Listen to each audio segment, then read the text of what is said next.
நீங்கள் இப்படி சொல்கிறீங்க. ஆனால் கருத்து கணிப்புகள் வட இந்திய ஊடகங்களால் அல்லது கருத்து கணிப்பு நடத்துகிற அமைப்புகளால் நடத்தக்கூடிய கருத்து கணிப்புகள் வந்துக்கிட்டு இருக்கு.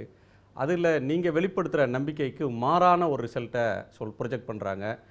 அதிமுக அணி அப்படின்றது நீங்கள் எதிர்பார்க்கிற வெற்றியை பெறாதுன்றது கருத்து கணிப்புகள் சொல்கிற ஒன்று. இன்னொன்று 2 ஆண்டு ஆட்சி காலம் தான் இன்னும் இருக்குது, அதனால் அந்த இடங்கள் வேண்டான்னு சொல்லி கூட்டணி கட்சிகள் மனமும் வந்து தந்துட்டாங்கன்றீங்க. ஆனால் 2 ஆண்டுகளுக்கு இந்த ஆட்சி நீடிக்காது, மத்தியில் ஆட்சி மாற்றம் வந்தால் உடனே தமிழ்நாட்டிலையும் ஆட்சி மாற்றம் வரும், இந்த ஆட்சி தானாக போயிடும் அப்படின்னு திரு ப. சிதம்பரம் ஒரு விமர்சனமாக சொல்கிறாரு. அதுக்கு நீங்கள் என்ன பதில் சொல்ல விரும்புறீங்க? அதாவது எந்த ஆட்சியுமே திடீர்னு கலைத்திட முடியாது. அதெல்லாம் அந்த காலத்தில் கலைச்சாங்க. இப்போலாம் நீதிமன்ற தீர்ப்பு இருக்குது, உங்களுக்கு தெரியும். ஊடகத்தினுடைய கேள்வி கேட்கறவங்களுக்கு அத்தனையுமே தெரியும், அனைத்தும் தெரியும். ஆகவே சட்ட விதிகளுக்கு உட்பட்டு தான் ஒரு ஆட்சி கலைக்க முடிய ஒழிய வந்தவுடனே கலைக்க முடியாது. பெரும்பான்மை இல்லைன்னா தான் கலைக்க முடியும்.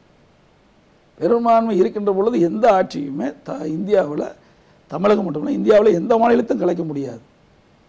அப்படி பார்த்தா எந்த எதிர்க்கட்சிகள் எந்த மாநிலத்திலுமே ஆட்சி செய்ய முடியாது.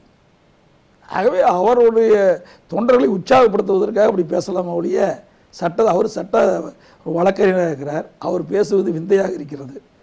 ஆகவே ஒரு நாட்டுடைய சட்டமன்றம் இருக்குது, அந்த சட்டத்தை மீறி யாரும் செயல்படுத்த முடியாது. இப்போ நீதிமன்றம் இருக்குது, நீதிமன்றம் சட்ட நீதியாக இருந்தால் அதை ஏற்றுக்கொள்ளும். சட்டத்துக்கு புறமாக இருந்தால் நீதிமன்றம் அதனுடைய தீர்ப்பை வழங்கும். அண்மையில் கூட பீகாரில் லல்லு பிரசாத் யாதவ் ஆட்சி கலைச்சாங்க. மீண்டும் என்ன, அது 6 மாதம் கழிச்சு அதே ஆட்சி ஒப்படைக்கப்பட்டது. இதெல்லாம் வரலாறு. ஆகவே யாரையும் அச்சுறுத்தி ஒரு ஆட்சியை கலைத்து விடும் என்று சொல்லுவதெல்லாம் இப்போது எடுபடாது.